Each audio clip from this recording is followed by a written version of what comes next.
You know, you go down 1,500 feet and the clouds are 1,500 feet higher. You know, it's just here. This is the highest mountain lake in the Adirondacks. So. I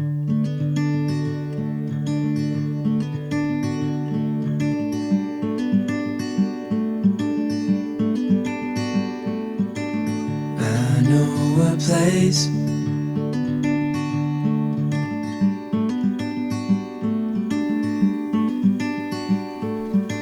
so come away. It is gorgeous. It never gets old. Never gets old. Where we gonna go? Includes the shoreline of this lake and the next lake, and most of them do not. It's quite a straight, and I'm glad they saved it all. I was just calling to see if you're free to run away with me. Nearest Walmart's 100 miles away. It's a beautiful place if you like isolation. As you can see, it's a crater lake. It just fills from the water coming down this side of the mountains here. It doesn't have anything upstream to pollute it. And it's a spring head, which means the water drains out twice a year. So after winter, when no one's here, we come back to brand new water. It can never get polluted. It just recycles all the time? Yeah, it just water comes up from this, just like this is Silver Springs, and it's headed out. The water eventually goes into the St. Lawrence River and into the Atlantic Ocean. A long trip. What was the river that we were driving down? That's the Hudson. It is the beginning okay. of the Hudson, Right. yeah. I think it's 25,000 years ago, we were below freezing here in ice. So thank God for global warming is all I got to say. Let's put these horses to some good view here. Woohoo! A little bumpy. We'll go over to here where it's smoother.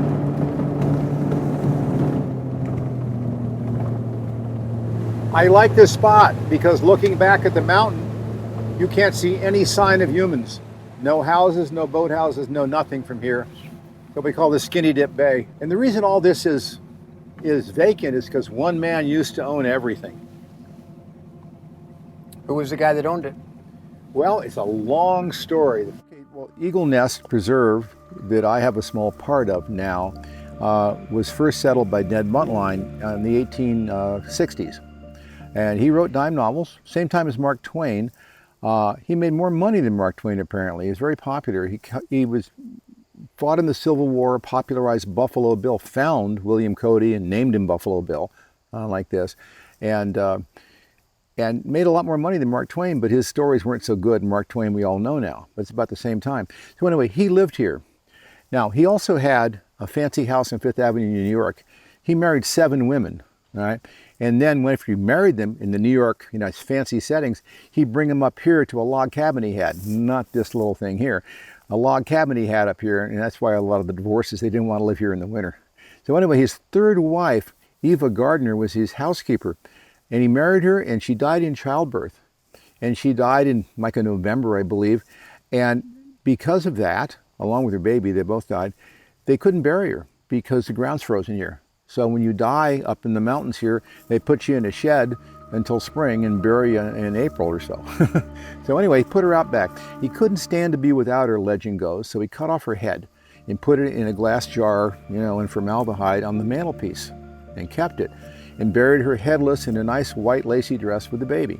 Eva Gardner, wife of E.C.Z. Judson, Ned Buntline, together with her infant, who died at Eagle's Nest in the 19th year of her life, it was about 1860, and was buried where constant desecration of her grave was inevitable, to avoid which the bodies were removed to this place and this monument erected by William West Durant. Everyone knew about Eva Gardner being buried with her baby, the headless woman, and a lot of people started hearing ghostly baby cries. They touched the name, the hand reached up and grabbed the ankle. And of course, when you're a kid, when you touch that name, you feel that hand on your ankle. That scared the hell out of us. And I've done it with my kids and grandkids too. This is our Blue Mountain Lake ghost story. I figure if I get buried here, the grandkids will probably visit every so often because they'll come to Blue Mountain Lake, you know. So William Restaurant started developing the Adirondacks. He built the great camps that the Rockefellers and the Vanderbilts, Collis P. Huntington bought from him. This is his last structure that he built. It's called Eagle's Nest Country Club. I've been coming here since 1946. Came here my first time when I was 5 weeks old. My father's been coming here since 1910. My mother came the first time in 1922 as a child. And so we have a long history in the lake.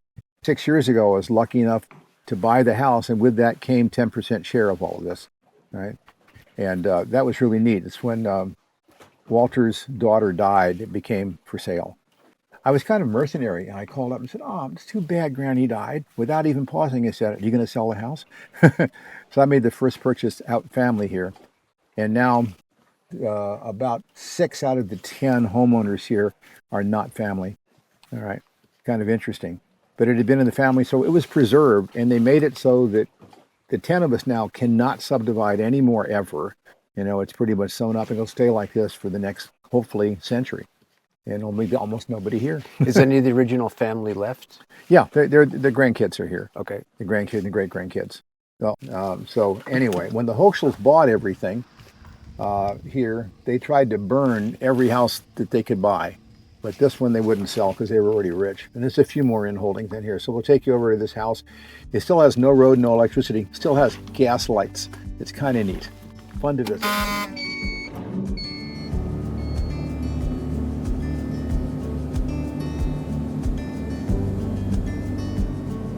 You can see how the glacier has carved the side of the lake here as it left. Nice flat rocks. Yeah, they put in railroad spikes, and you need still water to see it. We almost have still water. But this is the way my boathouse, it starts right there here. They are. Yeah.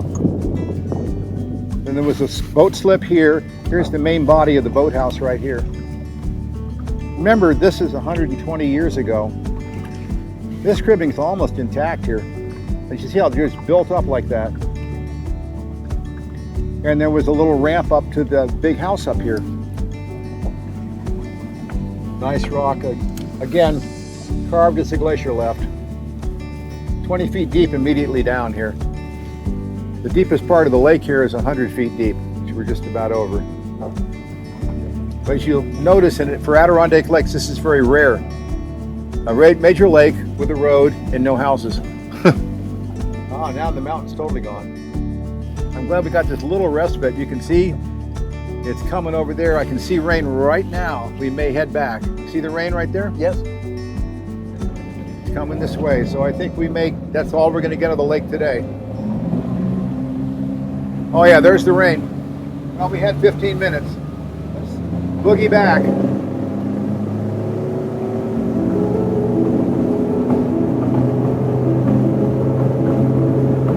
I can feel it in the air. I don't think we're going to make it, but it's going to be close.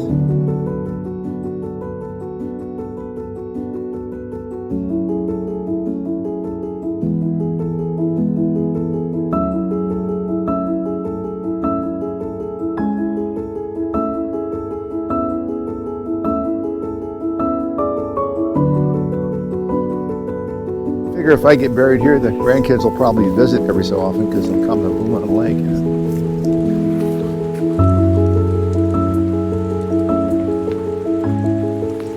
Other than the Adirondack chair, the other Adirondack structure is the lean-to. This is the right distance for the fire pit. I looked at all the old pictures, and you want it to warm the lean-to, but you don't want smoke to get in, and you don't want it to burn it. So from the center there to this edge, about 6 feet in all the old pictures. It's an eagle nest on Blue Mountain Lake. I figured Blue Eagle would be good. It's always great when you get to name your own. You can know, yeah, all the camps have names. There's a mini ha-ha, that was already taken. That's from Hiawatha. You know? Yeah. An eagle nest is the big house. Moose in summer wears a tilly hat, and in winter he wears a lumberjack hat and a black and red scarf. This is called moose bear tree architecture. Moose bear tree. So tell me about the rocks that are stacked up. Oh, those are terrans. They're old Indian trail markers, and Terry likes to just do it, and the grandkids come and they stack them up too. Well, this would be a standard hotel room. I'm the same age as the museum exhibit. It was done. Everybody got dressed up to go get Yeah, well, I remember I had to wear a suit and tie on airplanes at first. Now, well, you fly coach in airplanes, okay? All right, that's coach. This is first class inside. You sit up top in coach. These are some of the oldest mountains in the world. They used to be taller than Mount Everest, but they're all worn down now from the glaciers. Very few peaks left. The 1901 cottage was bought for $1,000. Wow.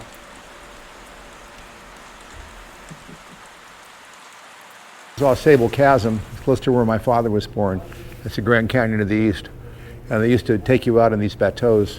Now they're running rubber rafts down it, but it's just a short, about 15, 20-minute trip through a Sable Chasm. It's carved. When we had a flood here and Blue Mountain went up 1 foot, it went up 27 feet there. That's where our water goes. Wow. You know, before going to Lake Champlain and then going on to the St. Lawrence. Yeah, that's life there. Got your deer, got your couple of guide boats, and your camping near your lean-to. So my sister Susan is right behind those tall trees where her house is. Brother Don, Your sister? sister Susan lives right beyond those two for the summer. Your sister? My sister Susan, yeah. They bought a house there. Brother Donnie had a camping thing. He died, and then my brother Michael got it. And it's up the mountain a little bit. Then Bobby and Quinn have houses here. So we've got 5 houses on Blue Mountain Lake. We're close by.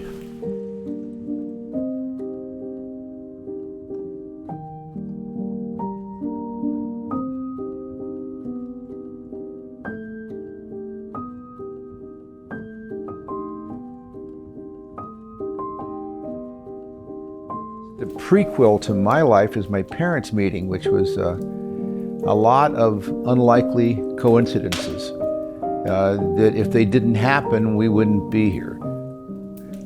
So my mother was studying opera in Berlin in 1937, the Berlin Opera House. And she sent home a picture to my grandmother, her standing on the steps of the Berlin Opera House, arm in arm with this beautiful young SS officer in full Nazi regalia. You know? Sends a telegram to her mother, my grandmother, and says, "Mom, I'm in love. I think I found the one." My grandmother telegraphed back immediately, "You are to come home now." You know, it was close. I could have been a Nazi. So anyway, she came home, and to help her get over the loss of her perfect man, they took her to Havana, Cuba. And the first night there, in the Floridam bar, she ran into my father. My father was born up near here in Plattsburgh and had come down with guide boats, you know, kind of rode down here on fishing trips. My mother's family had a camp over in Racket Lake and had ridden the steamboats and the trains to get up here and come to the grand hotels in Blue Mountain Lake. But again, they never met here. So my father's best client moved from Plattsburgh down to Miami and built one of the mansions on Brickell Avenue. And since he was 2/3 of my father's business, my father moved to Miami. And that's why he was down in Havana. A lot of coincidences happening here. And so my parents built a house in 1939 and got married. But because of World War II starting, they put off having children until the war was over. And I was born exactly 9 months after Japan surrendered, VJ Day. So I was one of the first post-war babies. My mother said it was a big party that night when Japan surrendered and everybody got pregnant after holding off for 5 or 6 years during the war. So there it was. So that's how my parents met and how I ended up being in Florida. And getting into skydiving was sort of even more unlikely story. When I'm at the University of Florida and I'm going to go scuba diving. So I put my tank in the back of my 56 Ford that my grandmother had given me, and I'm driving to a spring called Devil's Den. And I'm passing a small airport at Williston, and all of a sudden a parachute landed in the road in front of me and almost hit the guy. And round parachutes, not very good steering. I picked him up, took him back to the drop zone, and he taught me into skydiving that day. I had 2 hours of instruction, went up and jumped. No automatic openers, front mount reserve, static line, no pilot chute in the reserve, pretty primitive stuff. Our target was an old canopy laid out, and he told me that if I couldn't see the canopy laid out, look for a circle of cows, because the cows used to come to like to stand on the canopy for some reason, you know, and to wave my arms and legs and yell and try to shoo the cows away so I didn't land on them. Anyway, I hit the ground so hard, it knocked me out. And when I woke up, there was my jump master pulling my parachute out of the mouth of a cow who was eating it, you know. So we kind of cleaned the slobber off and packed it up, and I made another one that day. The purpose of parachutes initially was to save a pilot who needed to get out of an airplane. And then it became a military tool of dropping people in, and the round parachutes did those, all right? But something happened in the 60s. People, especially jumpers that had come back from World War II, decided, I want to do that. It was kind of fun. I want to do it for fun. And when you wanted to start doing something for fun, then the gear becomes inadequate. It really was, because it was hard. Someone with 200 jumps was an old man and an expert back then, and limping, because you landed really hard. And as gear got better and better, we do more stuff. Within the first year of jumping, I identified a lot of things that bothered me about skydiving.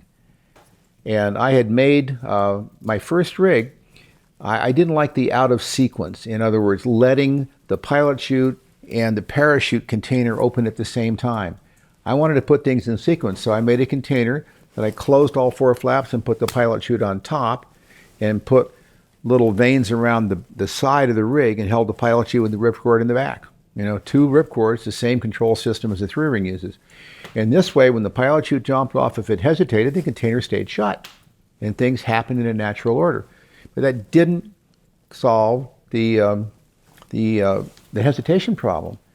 And I remember we'd be falling and we had to turn the body and sometimes put an elbow, maybe even sometimes put a hand back there and get that pilot chute out of there. And that was the last ditch effort. So one day I decided, well, why don't I do my last ditch effort first and skip all that stuff of pulling the ripcord and waiting and see what happens. So I already had a rig that was closed, the pilot chute not in it. So I took that pilot chute, took the spring out of it, and stuck it in my blue jean pocket and just ran the bridle around the side and went up and jumped and grabbed the pilot chute out of my pocket and I put it out in the clean air. So by taking the pilot chute and putting it out there, wow, it was great. And I noticed one thing I didn't think about. I no longer had to deal with a ripcord in my hand. That was always a pain. You'd pull the ripcord, the parachute would open. Now you could do something with the ripcord. They were 20 bucks. So this started gear getting lighter. We got rid of the metal of the ripcord handle, the housing, and the pilot chute spring. So we just lobbed a pound off rigs right there. So the search was on. Everyone was trying to come up with a way that you could release the parachute entirely. And my design criteria was I wanted a single handle with a single motion of the hand, no safeties, to release both parachutes. And I tried 4 or 5 different methods to do this. I knew from high school physics there were 3 ways to reduce force using simple machines. There was the pulley, the lever, and the inclined plane or the screw. And the first ones I tried were the pulley. They were simpler, but I never got what I wanted. And then I put the pulley with the lever, and eventually that turned into the 3-ring release. The rings were chosen because the lever that goes through the other lever couldn't misalign. The rings can't misalign with each other. If I used a rectangular lever and it turned sideways, or the link on the container turned sideways, it would lock up. So I tried those, but the circles were much better because they were always in alignment. So we had, by 1974, I believe, a ram air parachute inside a piggyback container, right, with a hand-deployed pilot chute and a 3-ring. 1974. It's 2024. What's changed? Nothing. It's kind of like that big drought we had between 1918 and the 1960s with parachutes. We're in the same drought, and now we need someone like me to come along and fix that and invent the next stuff.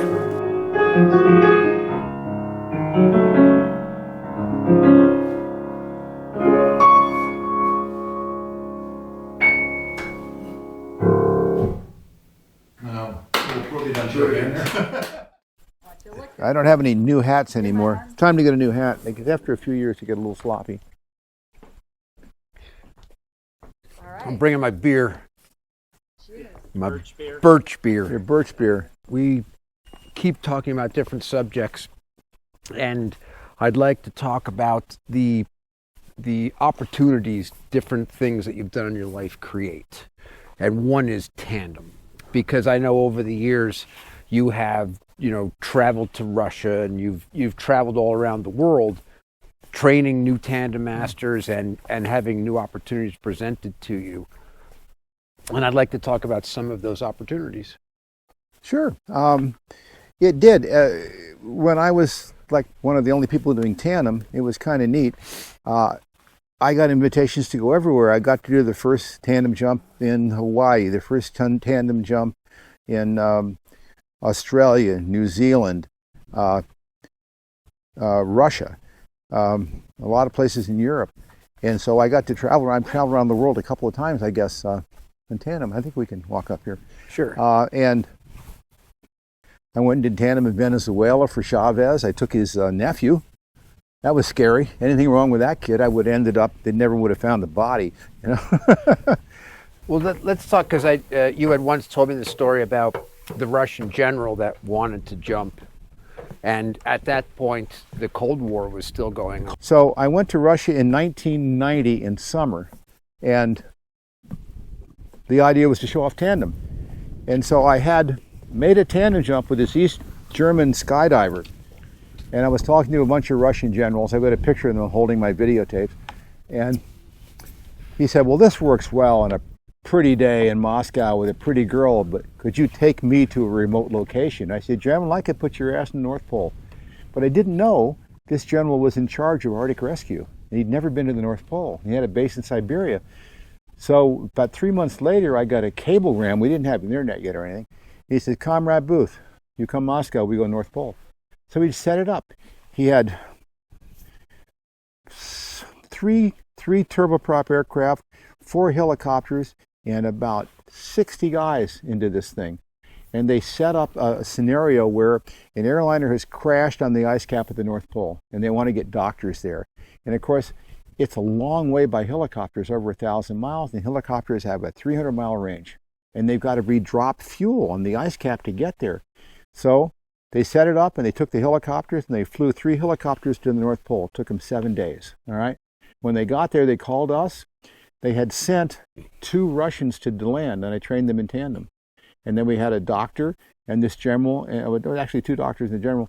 And so we hopped in our airplane, and we flew up, and we delivered 2 doctors that never made a jump before onto the North Pole in 3 hours, And that was the mission. It was great. And we did that in 1991. So it was interesting. It's still the Soviet Union.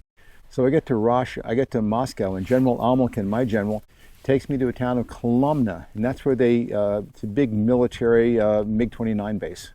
And we go through 3 levels of security, and we get there, and I meet the general in charge of this base, and everything is, glasnost, and they're all happy to see an American. No American had ever been there. So on the base, I see all these old, falling apart MiG-29s in tatters, really bad. We walk into this hangar, and the general nods. This guy pulls a lever, and the whole hangar starts sinking down. And it goes down probably 100 meters into the earth. And there's this vast cave with all these brand new, shining MiG-29s, and all these elevators that take them to the surface. And the general says, those airplanes are for your satellites. This is my Air Force. And I said, you're going to shoot me now, right? And he says, no, glasnost. So it was amazing. And then we flew from there to a town called Vorkuta, beyond the Arctic Circle. And from there, we went to a town called Tixi, and we set up and we did our mission. So when I got back to the land, I walk in my office, and the CIA's there. And he says, Mr. Booth, you've been in Russia, and we lost track of you and General Amelkin when you went into Kolomna. We couldn't get in there. Where did you go after that? So I told him my MiG story. He went, really? Caves underground near me? I said, yeah. And he said, where'd you go next? And he said, we went to Vorkuta. He said, Vorkuta, did you see the radar installation there? I said, yeah, it was the biggest thing I've ever seen going like this. And the guy says, can you describe it? And I said, would you like to see my pictures? He says, "You have pictures?" And this is the CIA. And I realized where the Russians had taken me, that no Americans had been since the Cultural Revolution in 1917. It was kind of neat. So you get a lot of behind the scenes stuff. But it took a lot of work from a lot of people, not just me, but a lot of people put a lot of work into Tandem. Yeah, it's never just one, you come up with these really good ideas and then it takes, engineering to try to figure out all the little nuances. Well, in the Sigma Tandem rig, there's everything that I have learned about skydiving and everything I've invented is in that one rig. It goes for another 5 miles this way. So it's really my life's work right there. It's my David from Da Vinci is that Tandem rig. And I'm proud of it. It's worked out well. Sailboat and the Hobie on the beach. And there's the whole place you can see nicely now.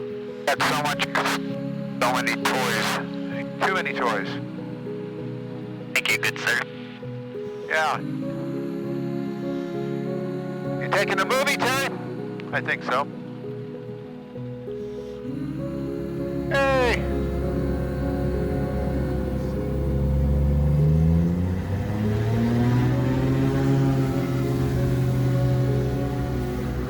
They tried to cut a channel from Blue to the Hudson. Because when the glacier came and piled up sand at this end of Blue, see that beach? Yep. That's a glacial sand block. And if you cut that, the water would flow down into the Hudson. So they're going to do a channel through there, a canal. Yeah, we're good. We got a good shot of Blue here. All the islands are out of that little bit of rain. And what's nice about it, it's smooth up here. I'm flying through a little rain. I want to clean the bugs off. Oh, you can see the Marion River Channel. They brought the steamboats up. Does the water slow the plane down a lot? Oil pressure. Yeah. As you see, I had to prop off and idle. And the water rudder down. And now we're a boat.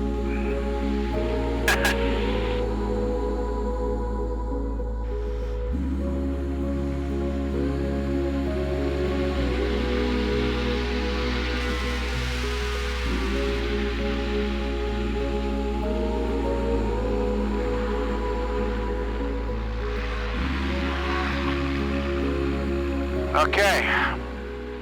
I find technology pretty cold, especially as we get into AI. Let someone do the thinking for you even, it's kind of dehumanizing, isn't it? But I kind of agree with that. Yeah. We'll see. I concentrated on container systems and other people parachutes, My Bill Coe, my old friend, one of my first employees, he concentrated on the canopies, and he's done very, very well with it. Yeah. And that's the way it is. If you go to a company and you buy your skis from one company, your boots from another, your bindings from a third, every so often some company will come along and they'll make boots, skis, and bindings, and it's always junk. You need someone concentrating on something they love, like this guy spends his whole life designing bindings or boots. He doesn't know skis, and it's the same with skydiving. The companies that try to make everything, none of the products are exceptional, I think, and the companies that concentrate on one thing or the other make all the advances.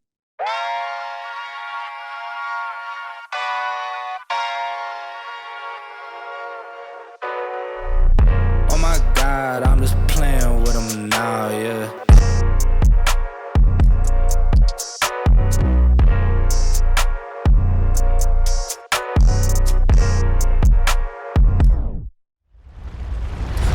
Oh my God, I'm just playing with them now, yeah.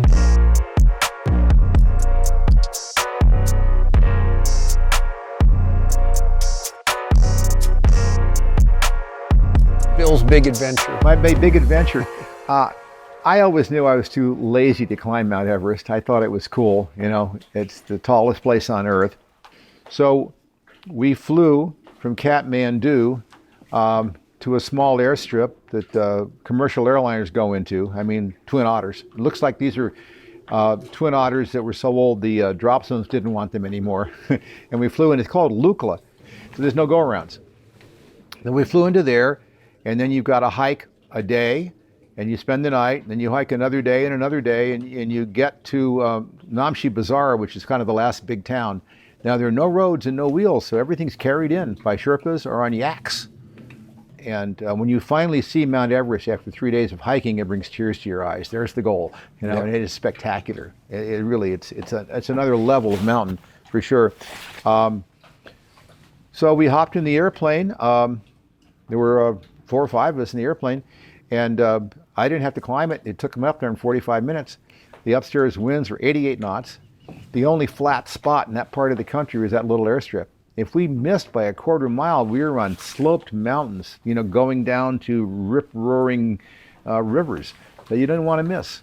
Just missing a little bit and having to climb with your gear 2,000 feet back up to the airport, it was no fun. They just leave the gear there. Yeah, just leave the gear, I would say at that point. Yeah, gear is cheap. But we got up there and exited, and as luck would have it, the clouds had totally closed in the airport, and we couldn't see anything in free fall. We couldn't see where we were, but as we opened and got down a little lower, we found the airport, and the spot was good. Thank goodness. And the landing was uneventful. You have to take bigger parachutes. That's thin air. You're landing where you normally exit, you know? But this is a constant adventure. I've been here every summer of my life now. I came here at 5 weeks, so this is my 79th summer at Blue Mountain Lake. It's kind of part of my fabric, and it doesn't change. I have more friends here than probably anywhere else. Kids I grew up with here come back every summer. Family's been coming here 60, 70, 80 years. It is truly beautiful. It's a beautiful place. All right, Bill, well listen, the last 3 days has been fantastic, and thanks for having us and learning a lot more about Bill Booth. Until the next time. And next time maybe you'll get a sunny couple of days. Yeah, it won't be raining. Won't be raining, oh well.